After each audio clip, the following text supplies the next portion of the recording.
to know each other better with the time, di ba? Well, I fell in love with Erich not just because of her beauty, but also because of whole package. You know, she's God-fearing, she's Christian, and malaking bagay para sa akin kung ano malapit siya sa pamilya ko, di ba? So, yun, mabait, malambing, lahat nasa kanya po. Erich, sabihin ko sa kanya.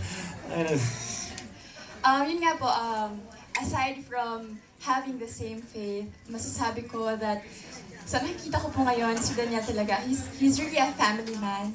Napaka-responsable po niya. Sa edad niya yan, I mean, hindi po lahat, di ba, may ganyang klaseng pananaw or paninindigan sa buhay. At may goals po siya sa buhay niya. Marami siyang dreams. And napaka-hardworking po niyang tao talaga. And I think yun. Bukod sa mabait, maalaga.